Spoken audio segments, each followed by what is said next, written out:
გადაცემის მხარდამჭერია ფრანგულ-ქართული სამედიცინო ცენტრი კახეთი იონი.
Მაცემლო ტელემაყურებლებო, გადაცემა ჯანმრთელობა ტელეკომპანია გურჯაანის ეთერშია, გამარჯობათ.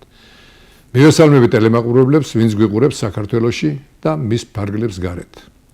შეგახსენებთ იმასაც, რომ გადაცემის მხარდამჭერია ფრანგულ-ქართული სამედიცინო ცენტრი კახეთი იონი, სადაც წარმატებით მიმდინარეობს სკრინინგით გათვალისწინებული გამოკვლევები. ეს გამოკვლევებია მანდილოსნის სარძევე ჯირკვლების, სადაც უნდა მიბრძანდნენ 40-დან 70 წლის ასაკის მქონე ქალბატონები, საშვილოსნო სყელის გამოკვლევა 25-დან 60 წლის ასაკის მქონე მანდილოსნები, მსხვილი ნაწლავის გამოკვლევა 50-დან 70 წლის ასაკის მქონე მოქალაქეები და პროსტატის გამოკვლევა 50-დან 70 წლის ასაკის მქონე მამაკაცები.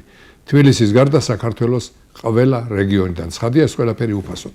ხელმძღვანელი ქალბატონი ხათუნა ჭონიაშვილი. ასევე გახსნილია და ფუნქციონირებს დიალიზის და ქიმიოთერაპიის კაბინეტი. შესაბამისი კუთხით დაავადებულებს შეუძლიათ მიბრძანდნენ და ჩაიტარონ კურნალობა. დღევანდელი ჩვენი გადაცემის სტუმარია გურჯაანის მუნიციპალიტეტის ჯანმრთელობის დაცვის სამსახურის ექიმი ქალბატონი ნანა ჯადუგიშვილი. მოგესალმებით ქალბატონო ნანა. დღევანდელი ჩვენი გადაცემის თემა იქნება პარაზიტული ჭიები, რომელიც ბინადრობენ ჩვენს ორგანიზმში და საჭიროა ჩვენს ტელემაყურებლებს ამასთან დაკავშირებით მივაწოდოს სრულყოფილი ინფორმაცია გთხოვთ, ვესაუბროთ ამასთან დაკავშირებით. მოგესალმებით ბატონო გურამ და მივესალმები ტელემაყურებლებს. დღევანდელი ჩვენი საუბრის თემა ჰელმინთოზი, რაც ნიშნავს პარაზიტული ჭიებით გამოწვეულ დაავადებას. უამრავი ჰელმინთოზი არსებობს, მაგრამ ამათგან გამოვარჩევ ორს. ეს არის ასკარიდოზი და ენტერობიოზი, რომელიც ფართოდ არის დღეს გავრცელებული. ენტერობიოზი ძირითადად ემართებათ პატარა ასაკის ბავშვებს, სკოლამდელი და სასკოლო ასაკის 2-დან 14 წლამდე, იმიტომ რომ ისინი ჰიგიენას ნაკლებად იცავენ. ენტერობიოზი ახსნათ რა დაავადება? მას იწვევს პატარა თეთრი ზომის ჭია, რომელიც არის ძალიან მცირე 1 სანტიმეტრის ენტერობიუსი. მას კუდმახვილა წვეტა ჭიასაც უწოდებენ. ინვაზიის წყაროს წარმოადგენს თვითონ ეს ჭია, ხოლო დაავადების გავრცელების წყაროს ინვაზირებული ადამიანი. ეს დაავადება ვრცელდება ფეკალურ-ორალური გზით. როდესაც ადამიანი გადაყლაპავს ენტერობიუსის მომწიფებულ კვერცხს, კუჭ-ნაწლავში ის განიცდის დაშლას, ამ დროს წარმოიქმნება მოძრავი მატლი ანუ ლარვა. და ეს ლარვა მიემაგრება ნაწლავის კედელს.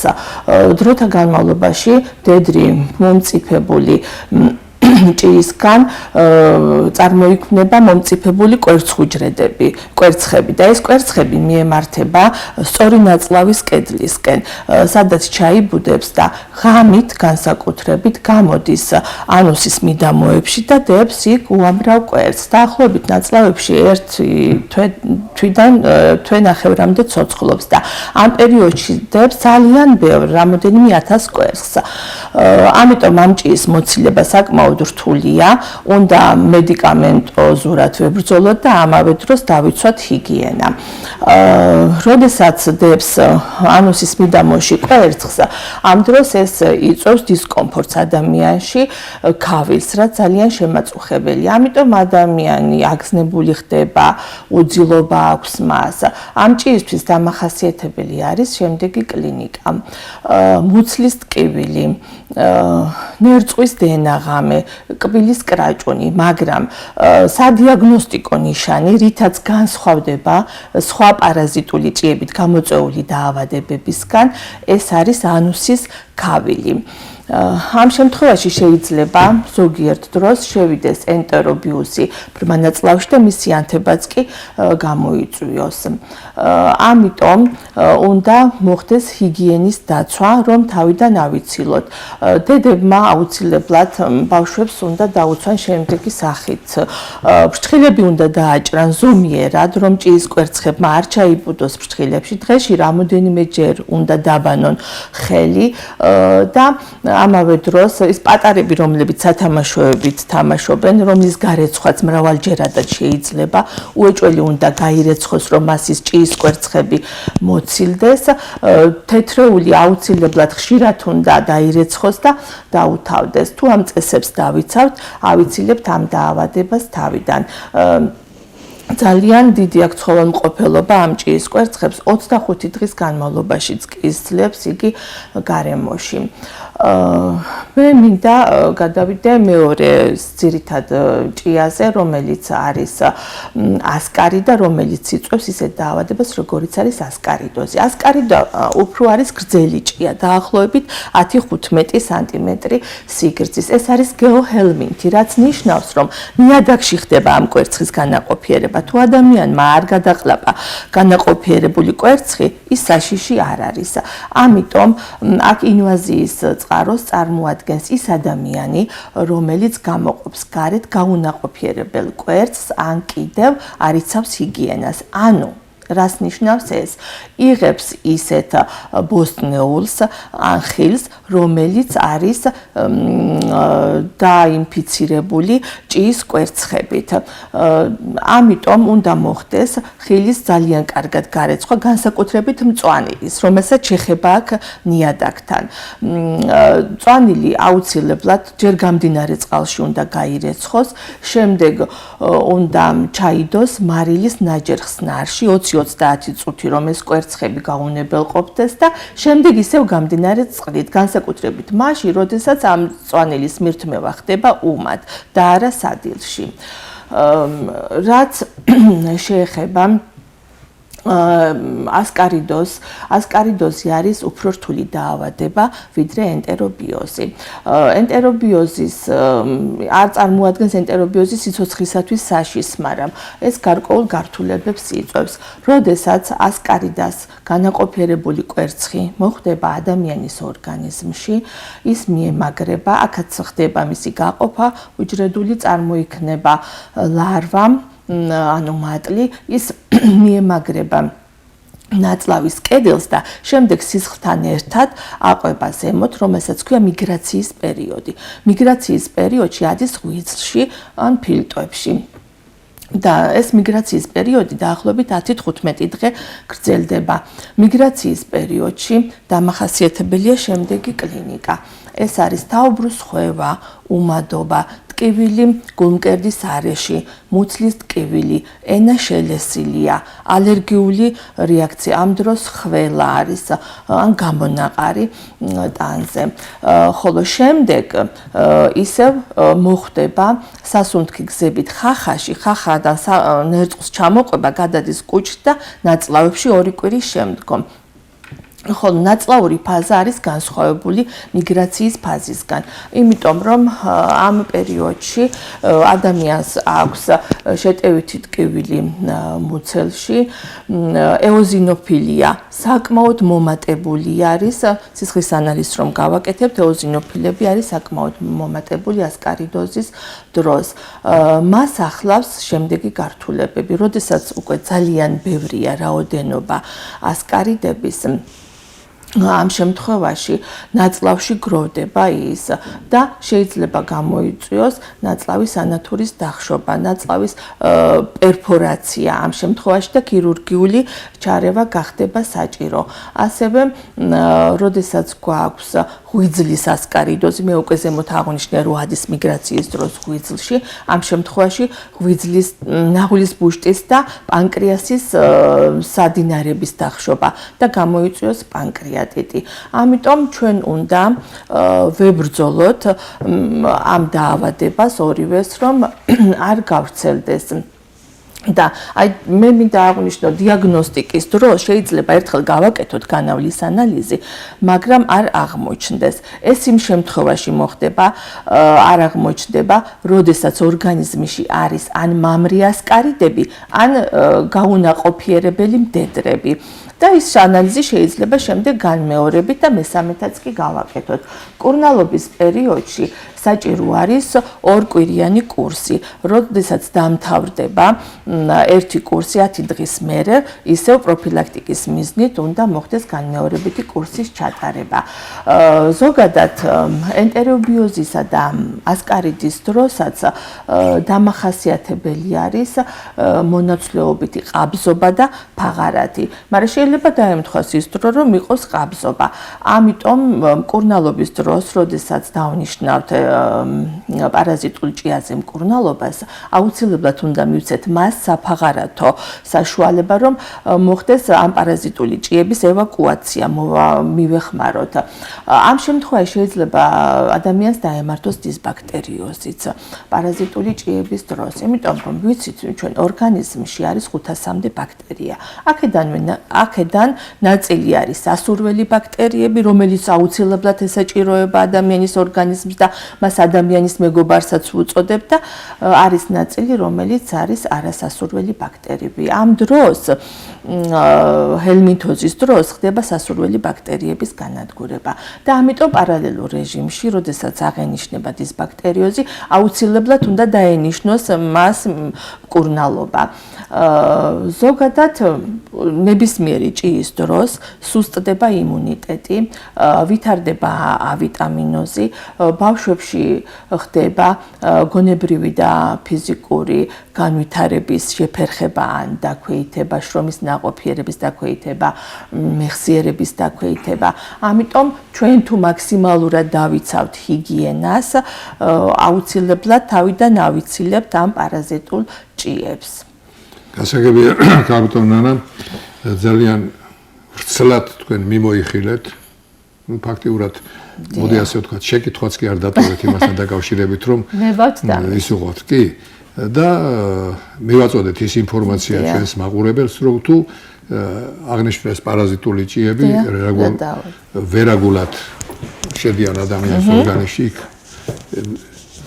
ცხოვრობენ და ამავე დროს მეტად ვთქვათ დისკომფორტს უქმნიან თითოეულ მოქალაქეს. კი.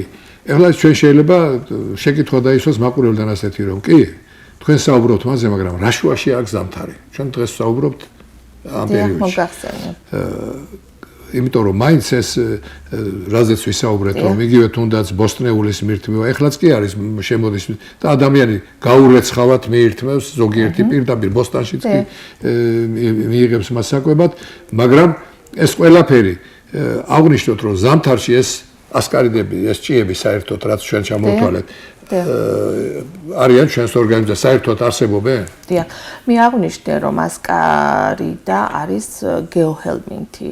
ანუ მისი განაყოფიერება მიმდინარეობს ნიადაგში, მომწიფება, რასაც ქვია, და იგი გარკვეულად უძლებს ყინვას. -25 გრადუსაც, მხოლოდ მზის სხივები კლავს მას და ამიტომ ზამთარში შესაძლებელი არის, რომ არსებობდეს. და რაც შეეხება ენტერობიოზს, მისი გადამდებლობა იმდენად დიდია, ის არა მარტო ფეკალურ-ორალური გზით ვრცელდება, არამედ შეიძლება მტვერშიც იყოს მისი მომწიფებული კვერცხები შეწონილი და მტვრის სახით მივიღოთ ან ბავშვებში, სათამაშოებზე, საწერკალამზე, ნებისმიერ საყოფაცხოვრებო ნივთზე. მე მინდა ბატონო გურამ აღვნიშნო ჩვენი სამსახურის როლი ამ დაავადებების მიმართ. ჩვენი სამსახურის, კერძოდ ჩემი პარაზიტოლოგიური განყოფილება საკმაოდ დიდ როლს ასრულებს პარაზიტულ ჭიებთან ბრძოლის საქმეში. ჩვენ წელიწადში ორჯერ ვახორციელებთ მონიტორინგს სკოლებსა და ბაღებში. რას ნიშნავს ეს? მე თვითონ როგორც ექიმი ვკითხულობ ლექციას საუბრებს პირველიდან მეოთხე კლასის ჩათვლით პარაზიტულ ჭიებზე, მათ დაავადებაზე, პროფილაქტიკაზე, გადამდებლობაზე და მათ ისინი უკვე ინფორმირებულები არიან თუ როგორ უნდა დაიცვან ჰიგიენა და როგორ უნდა შეებრძოლონ ამ დაავადებას. რაც შეეხება სკოლამდელ ასაკის დაწესებულებებში, ბაღებში მივდივართ და წებავი ლენტით ვაკეთებთ ანალიზს. ეს კეთდება მხოლოდ და მხოლოდ ენტერობიოზზე. მე აღვნიშნე ზემოთ უკვე რომ ეს ის ჭია, რომელიც გამოდის გარეთ ანუში და დებს კვერცხს და ამიტომ ძალიან კარგი მეთოდია წებავი ლენტით ამ ანალიზის გაკეთება. ისეთ შეიძლება ზოგადად განავლით, მაგრამ ესეც ხელმისაწვდომია. იმიტომ რომ ეს ჭიები ძირითადად ბუდობენ მსხვილ ნაწლავში, სწორ ნაწლავში და მერე გამოდიან გარეთ. და კიდევ მინდა დავამატოთ, რომ 2015 წლის ნოემბრის თვეში იყო ჩამოსული დაავადებათა კონტროლის ცენტრის წარმომადგენელი, რომელიც ლუგარის ლაბორატორიაში მუშაობს და მასთან ერთად ჩვენმა განყოფილებამ გავაკეთეთ ანალიზი 200 ბავშვი გაისინჯა ენტერობიოზზე და ასკარიდოზე. შერჩეული იქნა 4 სკოლა, ქალაქის 2 სკოლა და სოფლის 2 სკოლა და თითოეული სკოლა. ასეთი აქცია იყო, უნდა გასინჯული იყო 50 ბავშვი. ნუ იყო რაღაც დაინვაზირების ხარისხიც. ალბათ ეს ყველაფერი მიმართულია იქეთ. თვითონაც განაცხადა წარმომადგენელმა და ჩემი აზრითაც, რომ აუცილებლად მოგვაწოდებენ მედიკამენტებს. ეს რა თქმა უნდა ძალიან დიდი სიკეთე იქნება ჩვენი რაიონისთვის. ჩვენ ასეთი პრეცედენტი ქონდა 5 წლის უკან 15,000 ვერმოქსიანო ალბენდაზოლი მოგვაწევდა დაავადებათა კონტროლის ცენტრმა და გავხარჯე მე ის. ეს რა თქმა უნდა ძალიან დიდი მადლია. თქვენ ჩვენ საუბარში წინა პლანზე წამოწიეთ უშუალო ჯანდაცვის სამსახური. ეს ძალიან კარგია და ჩვენი მოსახლეობა იმედს გამოთქვავს, რომ თქვენ მუდმივად ჯანმრთელობის სადარაჯოზე იმყოფებით, მაგრამ ასევე ისეთ საყურადღებოა თქვენი საუბრიდან გამომდინარე, რომ ის სპეციალისტები, რომლებიც მოწვეული იყვნენ ჩვენს მუნიციპალიტეტში, განსაკუთრებით ის ლუგარის ლაბორატორიიდან და შერჩევით მოხდა შემოწმება სკოლამდელი დაწესებულების ან თუნდაც სასკოლო დაწესებულების და გამოვლინდა თქვათ რაღაც პატარა დარღვევი. აი მათ გარეშე თუ გამოვლენილა და ისეთი რომ ჩვენ არ ვამბობთ რომ კონკრეტულად დავასახელოთ ეს სკოლა ან სკოლამდელი დაწესებულა, უბრალოდ რაიონში თუ იყო ფაქტი კი შეიძლება ბავშვს ფრჩხილები ჰქონდა, ან თქვათ მაგალითად იქ არ იყო ის სანიტარული პირობები დაცული, მაგრამ აი იმის მიახლოება რომ შესაძლებელია რომ აღნიშნულ ეს პარაზიტები არსებობდეს და შესაძლებელია რომ განვითარდეს, ან თუ განვითარდა, თუ იყო, თუ გამოვავლინეთ.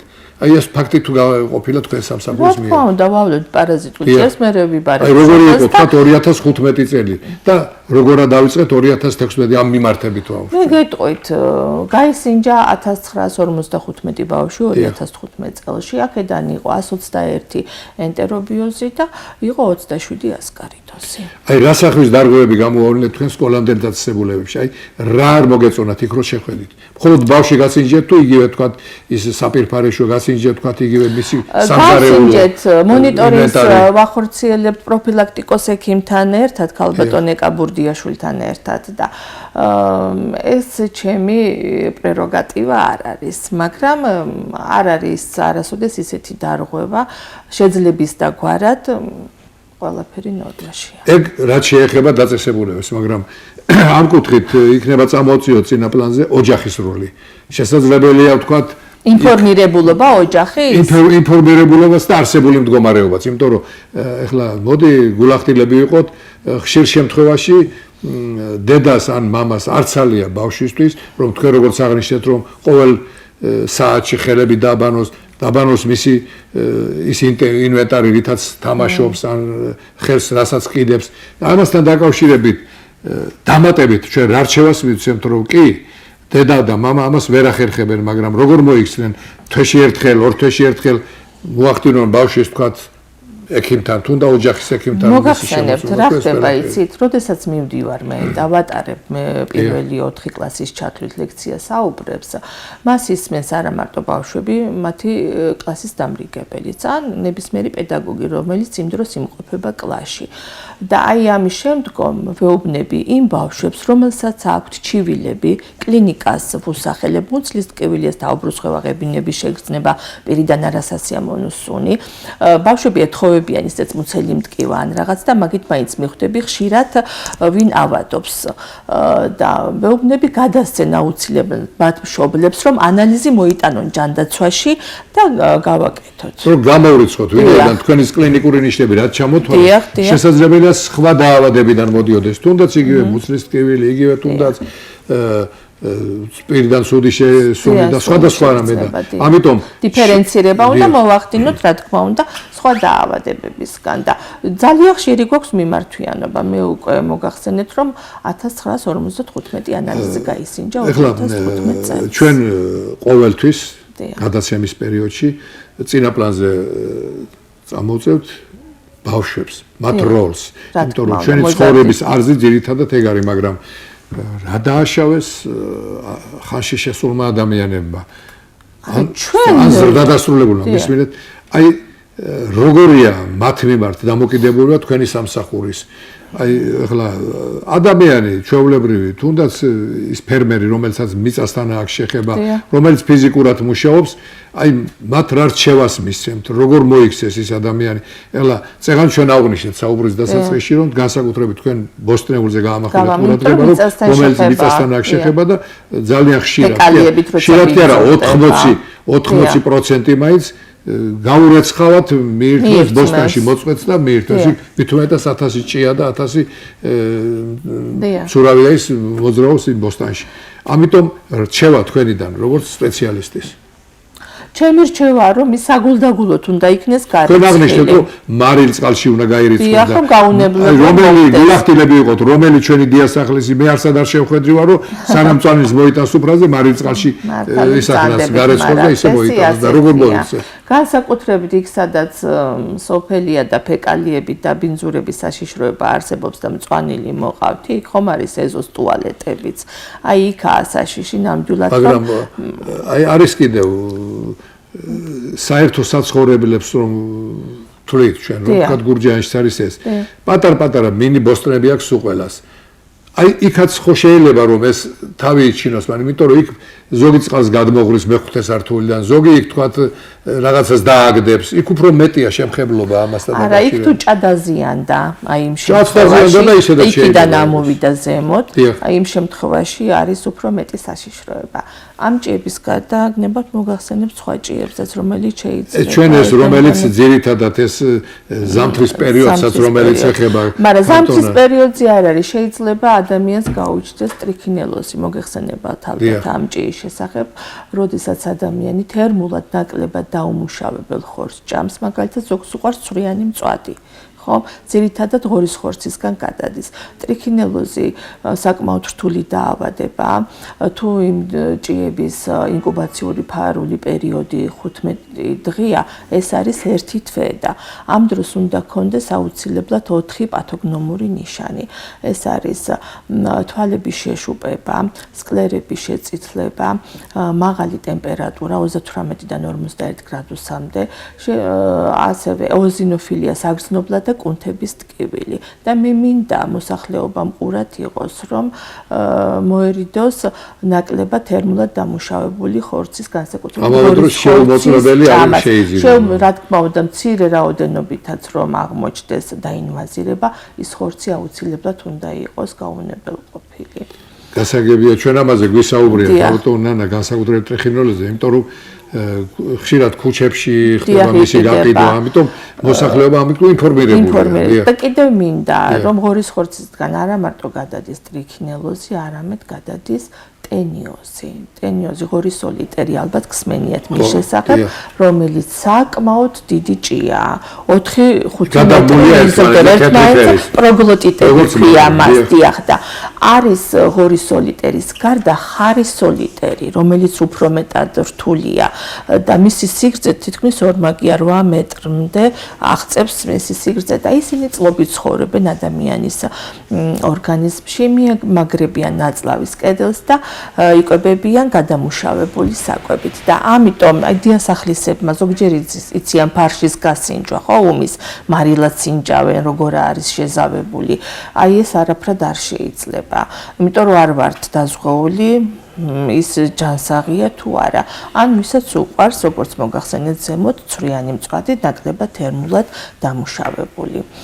გასაგებია და ჩვენ ძირითადად საუბრობდით ასკარიდაზე და საერთოდ ყველა ეს პარაზიტული ჭია მისაღებია ჩვენი იმისთვის რომ ვიცოდეთ ინფორმაცია გქონდეს ზუსტი ყველა სფეროზე, მაგრამ ეხლა ბოლოს რამდენად არის შემთხვევა იმისა რომ ეს პარაზიტები ადამიანის ორგანიზმში ყველა ცხადია დისკომფორტს უქმნის და საშიშია, მაგრამ აი ლეტალური შედეგით ხო არ შეიძლება დამთავრდეს. ნუ ცხადია ბოლოს თუ ეს გამრავლდა თქვენ ლეტალური შედეგით მე მოგახსენე დიახ ასკარიდოზის შემთხვევაში, როდესაც უკვე ძალიან ბევრია და მომრავლებულია, ამ შემთხვევაში მოხდეს ნაწლავის სანათურის დახშობა, მისი პერფორაცია მოხდეს და სანათურის დახშობის დროს შემდეგ ხდება გაუვალობა და თუ ოპერაციული მკურნალობა არ ჩატარდა, მაშინ შეიძლება ლეტალობით დამთავრდეს. და რამდენად ვართ ჩვენ ისა მომზადებული ეს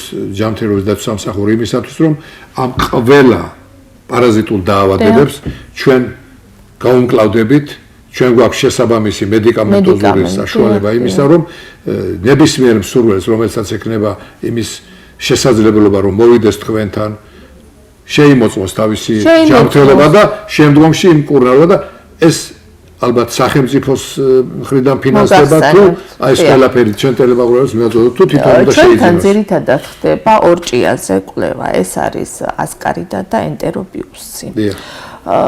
და შესაბამისად შემდეგ თუ აღმოაჩნდა და არის ვინმე ინვაზირებული, ნიშნავ მკურნალობას.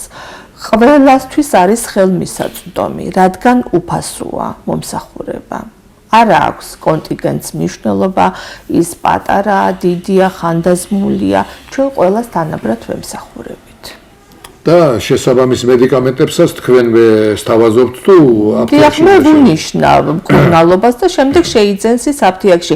მე იმიტომ აღნიშნე რომ იყო წარმომადგენელი თქო და ქონდა მაგის პრეცედენტი რომ მოგვაწოდეს მედიკამენტები და იმედს ვიტოვებთ რომ ამჯერად ალბათ მოგვაწვდიან ეს აქცია იმიტომ ჩატარდა ისეთი იყო მიმართული იქნება ხელმისაწვდომი ყველასთვის ცხადია უფასოდ იქნება ესეც ეს აქცია უფასოდ იყო ჩატარდა და კიდე განმეორებით ჩატარდება თუ არა მე ამის პასუხს ვერ მოგცემთ იმიტომ რომ მათი წინადადებით ჩატარდა თვითონ იყვნენ მსურველები და ეს აღნიშნე მე უკვე იქით არის ალბათ მიმართული რომ მოგვამარაგებენ ისევ მედიკამენტებით.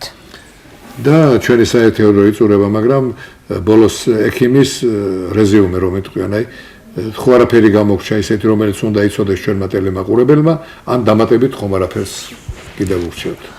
არა, ალბათ განმეორდები ისევ და ვურჩევ რომ აუცილებელი არის ჰიგიენის დაცვა. პირველი წამყვანი მაინც ამ ორი პარაზიტის, ასკარიდის და ენტერობიუსის შემთხვევაში წამყვანი არის ჰიგიენა. მაქსიმალურად უნდა დავიცვათ ჰიგიენა, განსაკუთრებით ბავშვებში, იქიოლად გადამდებია, მათ არ აქვთ კულტურა, მაინც უფროსები ხშირად ვიბან დღეს უნდა მივაჩვიოთ ისინი რომ ხშირად დაიბანონ ხელები და მშობლების მხრიდან ფრთხილები დაჭრილი ქონდეთ სათამაშოები, გაურეცხონ და თეთრეული გაურეცხონ ხშირად და აუცილებლად უნდა დაუთავდეს რომ ჭიის კვერცხები განადგურდეს. მithumetes ხშირია ბავშვებში ჭრილის კვნეტა უნდა მავნეჩვევა მოვა. ჩვენ ეხლა ზამთრის პერიოდში იმიტომ საუბრობთ ამ თემაზე რომ არის პერიოდი იმისა რომ ბავშვები თოვლში გუნდაობენ, სრიალებენ, იმ თოვლს შეიძლება ზოგი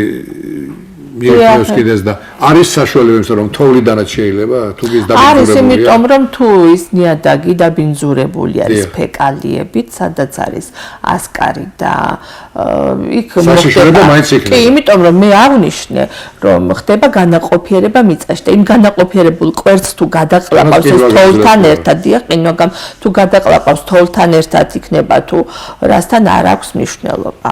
ანუ ეს ვრცელდება პერორალურად. თუ ეკნება შეხება იმ წუთში მაშინ ხელები უნდა დაიბანოს და ამით დაიზღიოს მაინც შესაბამისად თავი. ალბათ ეს ხელების დაბანა იმ წუთში არ უშველის თუ თოვლში არის ის უკვე შეწონილი მისი მომწიფებული კვერცხი. არა, სანამ ის თქვათ შემდგომში საკვებს მიიღებს. თოვლი არ დაჭამს. თოვლი არ მოეწყადია გაც შეიძლება დაუშვებელიც არის, იმიტომ დაბინძურებულია. კი და იცით რა ზოგჯერ ბავშვების მავნეჩევას კი არა და ძილის დროს ხრინავენ ბავშვები ან ისე სუნთქავენ ნერწყვი გადმოსდით თუ ამბავს პოლიპები არ აქვს ცხვირში იმ დროს იცის ხოლმე ხრინვა და პირდანაც ნერწყვის დენა მშობელმა აუცილებლად უნდა მიაქციოს ყურადღება მაშინ აქ არის ჭიის კლინიკა თუ არც პოლიპი აქვს და არც სასუნთქი გზების პრობლემა და ცუდად სუნთქავს ღამე მაგრამ მაგასთან ერთად ხო სხვა კლინიკური ნიშნებიც უნდა თქვენ როგორც აღნიშნეთ მუცლის ტკივილი თქვათ იქ სხვადასხვა ის და თუ ეს არა შეიძლება ისე ხრინავდეს ბავშვი და ეხლა წარა მაგრამ ისე კი უნდა მაინც მივიდეს ეგ ანუ მე ღამის ჩივილებს ვამბობ ღამე იცის კბილის კრაჭუნი და ნერწყვის დენა კბილის კრაჭუნი და ნერწყვის დენა ზოგადად ნერვულმა სისტემამაც იცის მაგრამ კომბინაციაში უნდა გქონდეს ამასთან ერთად დიახ მუცლის ჩივილებით ტკივილია ის თუ ფაღარათი აქვს მონაცვლეობით და ყაფსობა. გასაგებია ქავტონა, დიდი მადლობა. პაციენტო ტელემაყურებლებო, ისევ და ისევ შეგახსენებთ, რომ გადაცემა ჯანმრთელობის მხარდამჭერია ფრანგულ-ქართული სამედიცინო ცენტრი კახეთი იონი. სადაც წარმატებით მიმდინარეობს სკრინინგით გათვალისწინებული გამოკვლევები. ეს გამოკვლევებია მანდილოსრის სარძევე ჯირკვლების, სადაც უნდა მიბრძანდნენ 40-დან 70 წლის ასაკის მქონე ქალბატონები, საშვილოსნო სყელის გამოკვლევა 25-დან 60 წლის ასაკის მქონე მანდილოსნები, მსხვილი ნაწლავის გამოკვლევა 50-დან 70 წლის ასაკის მქონე მოქალაქეები და პროსტატის გამოკვლევა 50-დან 70 წლის ასაკის მქონე მამაკაცები. თბილისის გარდა საქართველოს ყველა რეგიონიდან. ცხადია ეს ყველაფერი უფასოდ. ხელმძღვანელი ქალბატონი ხათუნა შონიაშვილი. შეგახსენებთ იმასაც, რომ გახსნიან და ფუნქციონირებს დიალიზის და ქიმიოთერაპიის კაბინეტი. შესაბამის კუთხით დაავადებულებს შეუძლიათ მიბრძანდნენ და ჩაიტარონ კურნალობა. წარმოგიდგენთ ჩვენ დღევანდელი გადაცემის სტუმარს, გურჯაანის მუნიციპალიტეტის ჯანმრთელობის დაცვის სამსახურის ექიმი ქალბატონი ნანა ჯადუგიშვილი. ქალბატონი ნანა, მადლობა აქ მომბრძანებისათვის. საინტერესო საუბრისათვის, ვინაიდან ხშირად ჩვენმა ტელემაყურებელმა, ჩვენმა მოქალაქეებმა არ იცის თუ როგორ გაუფრთხილდეს თავის ჯანმრთელობას იმ კუთხით, რომ მას რაიმე პარაზიტული ჭია არ მოხდეს მის ორგანიზმში და შემდეგ არ შეუქმნას დიდი პრობლემები, ამიტომ ინფორმირებული უნდა იყოს თითოეული ჩვენთაგანი. ამიტომ ეს თქვენი რჩევა გასათვალისწინებელი იქნება თითოეული ჩვენთაგანისათვის. მინდა თქვენთან ერთად დავიმშვიდობოთ ჩვენს ტელემაყურებლებს, კარგად გრძელდებოდეთ მომავალ შეხვედრამდე.